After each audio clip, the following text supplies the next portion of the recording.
السلام علیکم گریڈ 3 آج ہم اردو گرامر کا پڑھیں گے۔ ہمارا آج تیسرا ٹاپک ہم پہلے یہ سٹارٹ کر چکے ہیں، کلمہ اور اس کی قسمیں۔ کلمہ کی 3 قسمیں ہوتی ہیں، ہم نے پڑھا تھا اسم، فعل اور حرف۔ اسم وہ کلمہ ہے جو کسی شخص، چیز، جگہ، شہر یا جانور کے نام کو ظاہر کرے۔ فعل وہ کلمہ ہے جس سے کسی کام کا کرنا، ہونا یا سہنا پایا جائے۔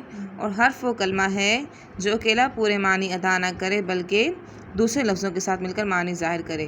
میں نے آپ کو ان کی مثالیں کہا تھا کہ آپ نے ان کو غور سے پڑھ لینا ہے، اور یہ 2 سوال بھی کہا تھا کہ آپ نے کرنے ہیں، کلمہ کی کتنی قسمیں ہیں اور کلمہ کی اقسام کے نام لکھیں۔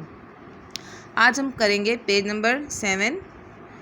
اس میں پہلا کوسچن ہے، ان جملوں میں سے اسم الگ کر کے دیے ہوئے خالی خانے میں لکھیں۔ آپ نے کیا کرنا ہے، جیسے پہلا جملہ ہے استاد نے سبق پڑھایا، اس میں آپ نے اسم الگ کرنا ہے۔ جیسے کہ اس مثال میں استاد جو ہے وہ اسم ہے، تو آپ نے استاد کو الگ کرنا ہے اور یہاں پہ اسم کے نیچے لکھ دینا ہے، ٹھیک ہے۔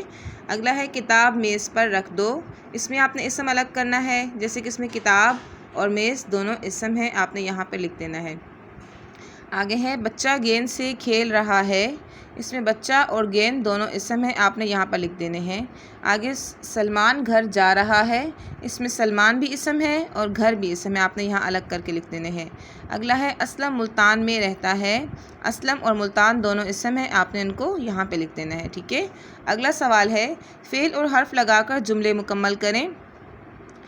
ہم ڈیش نیا قلم، آپ نے اس میں حرف لگانا ہے اور فعل لگانا ہے، ٹھیک ہے۔ ہم نے نیا قلم لیا، اس میں نے کیا ہے، حرف ہے، اور لیا کیا ہے، فعل ہے، ٹھیک ہے۔ آگے اللہ تعالیٰ نے ہمارے لیے دنیا بنائی، مالی پودوں کو پانی دیتا ہے، چڑیوں کا گھونسلہ ہے، رات کے بعد صبح ہوتی ہے۔ آگے ہے سوال نمبر 5، اسم لگا کر جملوں کو پورا کریں۔ یہاں پہ آپ نے نام لکھنے ہیں، ٹھیک ہے۔ میرا نام ڈیش ہے، آپ نے اپنا نام لکھنا ہے۔ اگلا میرے والد کا نام ڈیش ہے، آپ نے اپنے ابو کا نام لکھنا ہے۔ میرے اسکول کا نام ڈیش ہے، آپ نے اسکول کا نام لکھنا ہے۔ میرے پیارے وطن کا نام ڈیش ہے، آپ نے یہاں پہ اپنے وطن کا نام لکھنا ہے، ٹھیک ہے۔ یہ آپ نے کتاب پہ کام کرنا ہے اور اپنی کتاب سیٹرڈے کو اسکول میں سبمٹ کروانی ہے۔ تھینک یو، اللہ حافظ۔